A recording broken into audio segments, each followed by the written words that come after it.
Ok, số đây mà nói nè, giờយើងបន្តមេរៀនសន្ទនារបស់យើងបន្តទៀត English conversation យើងចូល topic មួយទៀតគឺទៅជាមួយ hobbies អញ្ចឹង hobbies ខ្ញុំបកឲ្យងាយគឺការកំសាន្តចិត្តការធ្វើអ្វីក៏ដោយដែលធ្វើឲ្យយើងសប្បាយចិត្តទៅយើងណាអាចថាជាសកម្មភាពយើងធ្វើនៅពេលទំនេរអញ្ចឹងនេះគឺជាមេវីដេអូដំបូងយើងនឹងមានវីដេអូផ្សេងទៀតដែលនិយាយ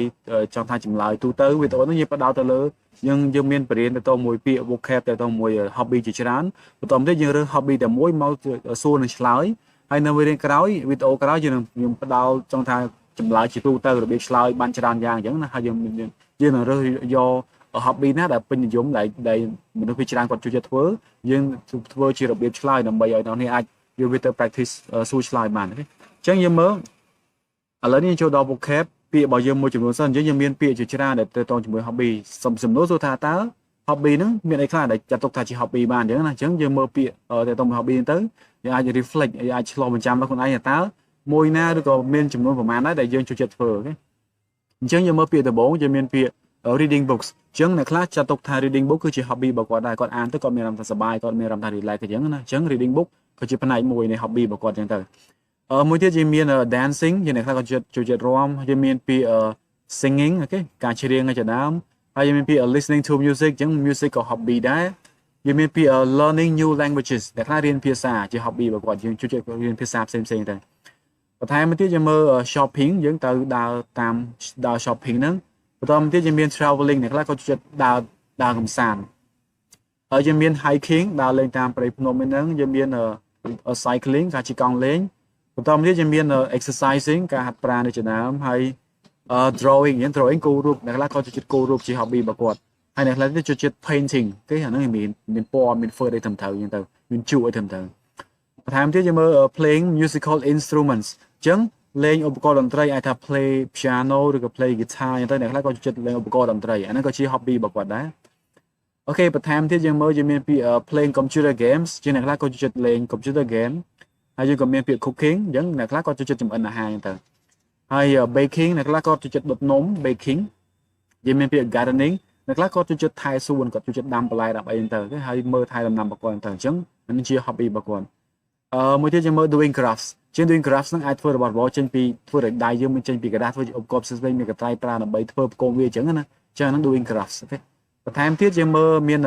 embroidering ជា embroidering គឺប៉ាក់ដេរប៉ាក់ណាការដេរប៉ាក់ដូចក្នុងរូបអញ្ចឹង embroidering បន្ថែមយើងមានពី sewing អញ្ចឹង sewing ហ្នឹងគឺការដេរកៅអៅដេរអីតែខ្លះក៏ជួយដេរហ្នឹងជាការកំសាន្តចិត្តរបស់គាត់ពេលទំនេរអញ្ចឹងអូខេបន្ថែមទៀតយើងមើល knitting ជា knitting គឺការចាក់មានយកអាខ្សែអំបោះហ្នឹងមកចាក់ធ្វើជាអីផ្សេងៗធ្វើជាមួកធ្វើជាអាវអញ្ចឹងណាហ្នឹងគឺ knitting ហើយអូខេបន្ថែម playing board games លេង board games ផ្សេងមានអុកមានអីផ្សេងៗដែលតទៅមួយ board ហ្នឹងយើងមើលនៅក្នុងរូបហ្នឹងនេះបន្ថែមទៀតយើងមាន walking អញ្ចឹង walking អាចជាសកម្មភាពដែលជា hobby របស់យើងដែរមួយទៀតគឺ writing stories នេះយ៉ាងខ្លះក៏ចូលចិត្តសេរឿងហ្នឹងទៅអូខេfishing អ្នកខ្លះស្ទូចត្រីយើងមាន photography យើងអ្នកខ្លះចូលចិត្តថតរូបហើយយើងក៏មាន skydiving លោតយើងទៅលោតឆាត់យោហ្នឹងគឺគ្រោះថ្នាក់តិចទេជា hobby របស់គាត់បន្ថែមយើងមាន skating យើងជិះ skate ហ្នឹងអូខេអញ្ចឹងយើងមើលយើងមានសំណួរមួយចំនួនដែលសួរតទៅជាមួយ hobby ហ្នឹងហើយវាមានអត្ថន័យដូចគ្នាទៅតយើងសួរថា what is your hobby អញ្ចឹង what is your hobby what are your hobbies do you have any hobbies សំណួរទាំង3ហ្នឹងក៏បញ្ជាក់ថាវាសួរត្រង់ពេកហើយវាមាននៅក្នុងសភៅពីច្រើនអញ្ចឹងណាក៏ប៉ុន្តែនៅក្នុង speaking ជាក់ស្ដែងគឺចង់ថាគេប្រើអា4ខាងក្រោមវិញអា3ខាងក្រោមវិញអញ្ចឹងណាមួយពី3ដំបូងវាអាចថាទូទៅពេកហើយអញ្ចឹងពេលខ្លះគេសួរយើងថា what do you do for fun អញ្ចឹងហ្នឹងក៏ទៅមួយ hobby ដែរហើយមួយទៀត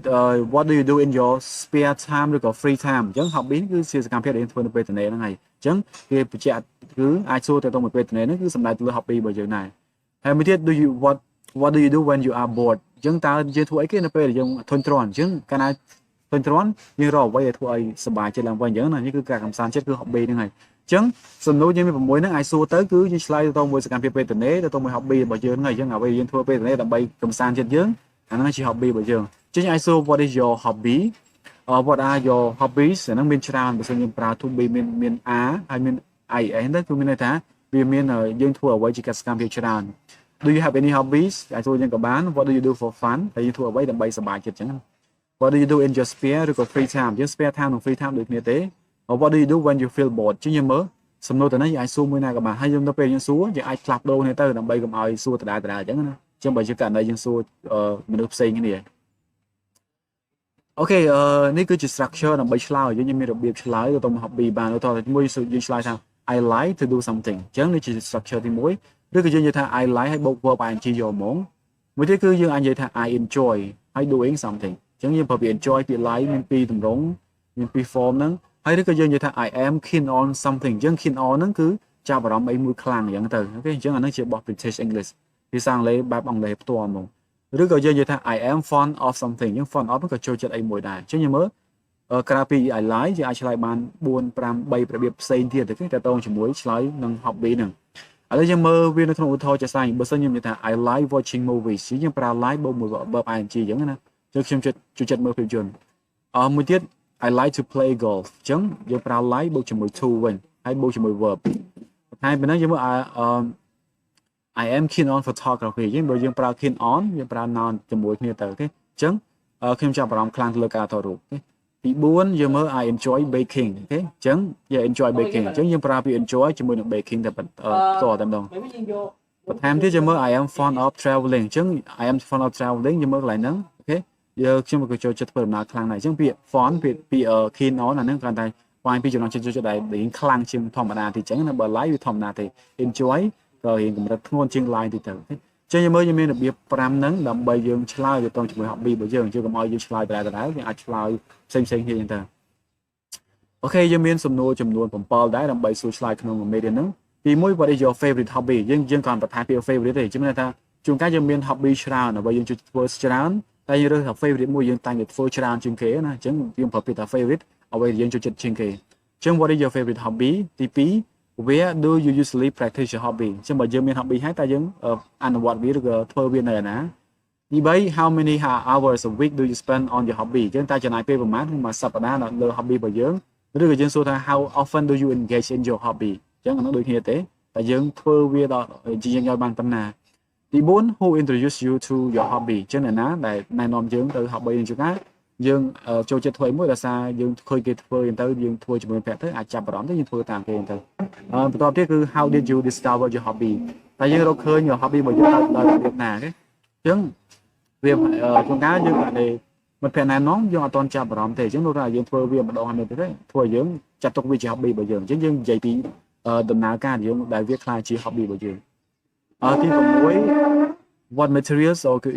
equipment do you need for your hobby អញ្ចឹងតើយើងត្រូវការឧបករណ៍ឬសម្ភារៈខ្លះសម្រាប់ hobby របស់យើងហ្នឹងទី7 why do you enjoy your hobby ហេតុអីបានជាយើងសប្បាយឬក៏រីករាយជាមួយ hobby របស់យើងតើវាផ្ដល់ផលប្រយោជន៍អីដល់ខ្លះអញ្ចឹងយើងមើលយើងមានសំណួរតែ7ហ្នឹងដើម្បីសួរឆ្លើយទៅតជាមួយ hobby អូខេឥឡូវយើងមើលសំណួរចម្លើយមួយបើសិនគេសួរថា what is your favorite hobby យើងអាចរើសតែមួយមកបានហើយអញ្ចឹងតើការកំសាន្តចិត្តដែលអ្នកចូលចិត្តជាងគេគឺអ្វីទេអញ្ចឹងបើខ្ញុំនៅក្នុងវីដេអូនេះខ្ញុំនឹងបញ្ជាក់ខ្ញុំរើសយករបស់ខ្ញុំផ្ទាល់នៅវីដេអូក្រោយយើងធ្វើចម្លើយទូទៅច្រើនអញ្ចឹងណាព្រោះ hobby មានច្រើនមែនទែនវាមើលជាង30ហើយអាចតែ30អញ្ចឹងទៅអញ្ចឹងយើងអាចធ្វើមួយដើម្បីប្រាប់ពីរបៀបឆ្លើយឬក៏ឧទាហរណ៍ទៅក្នុងមួយចម្លើយអញ្ចឹងណាអញ្ចឹងបើខ្ញុំរើស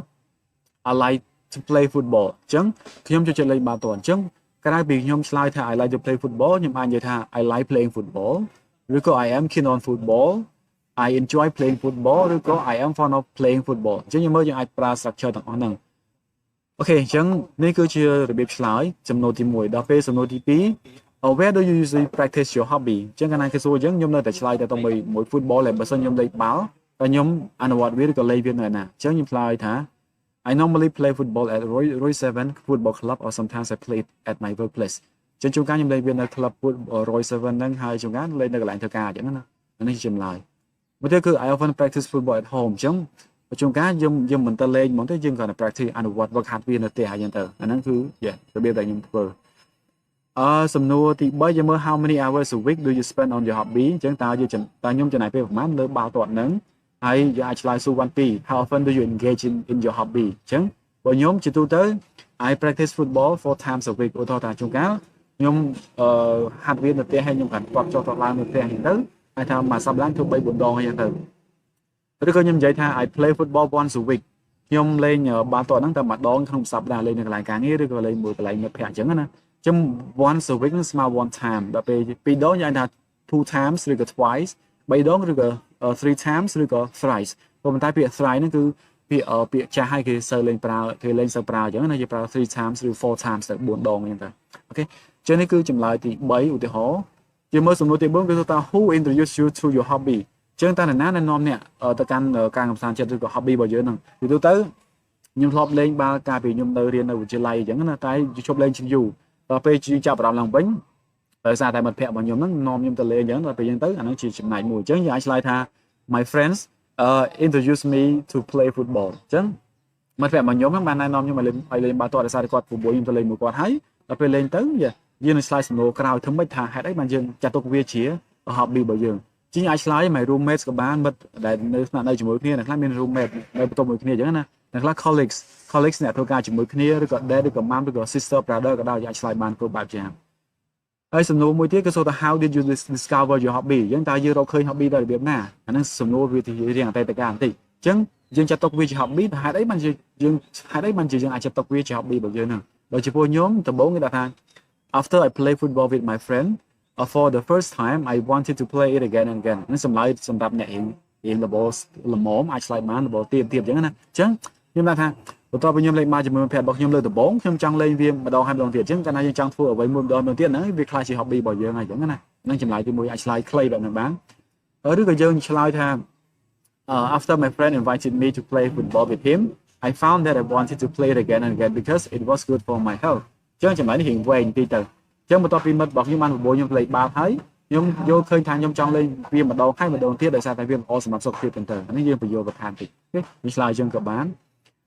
មួយទៀតយើងមើល first of all my friend invited me to play football with him at Gold Sport football club then after the play I felt good and happy later I found it healthy to play it and that was why I decided to play it every week អញ្ចឹងយើងមើលគេថាជានេះជារឿងហ្មងរៀងវែងបន្តិចហើយអញ្ចឹងដំបូងឡើយមិត្តភក្តិរបស់ខ្ញុំបានប្រមូលខ្ញុំទៅលេងបាល់ទាត់ជាមួយគាត់នៅក្លឹបបាល់ទាត់មួយទៅបន្ទាប់ពីការលេងហើយខ្ញុំមានអារម្មណ៍ថាមានអារម្មណ៍ល្អហើយសប្បាយចិត្តក្រោយមកទៀតខ្ញុំយល់ឃើញថាវាល្អសម្រាប់សុខភាពយើងទៅអូខេហើយខ្ញុំក៏សប្បាយចិត្តលេងវារាល់សប្តាហ៍ទៅចា៎នេះគឺជាសកម្មភាពដែលធ្វើឲ្យវាខ្លះជា hobby របស់ខ្ញុំOkay question number 6 សួរថា what materials or equipment do you need for your hobby អញ្ចឹងតើសម្ភារៈអីខ្លះដែលយើងត្រូវការសម្រាប់ hobby របស់យើងហ្នឹងអញ្ចឹងទៅទៅមួយបាល់ទាត់យើងមានច្រើនមែនទែនអញ្ចឹងជាទូទៅបើយើងទៅលេងធម្មតាទេយើងត្រូវការ I need football ឬក៏ soccer ball ត្រូវការបាល់ jerseys ត្រូវការអាវអញ្ចឹងណាហើយ short ខោខ្លីអញ្ចឹងអាវខោ soccer shoe បើជើងទាត់បាល់ហ្នឹងហើយមាន socks ស្រោមជើងហើយនឹង shin guards តែប្រដាប់ការពារស្មូនយើងក៏អត់សូវប្រើបានទេព្រោះយើងលេងមិត្តភាពធម្មតាមិនលេងខ្លាំងពេកទេអញ្ចឹងយើងមានរបស់ផ្សេងទៀតដែលនិយាយទៅអាចថាមាន bag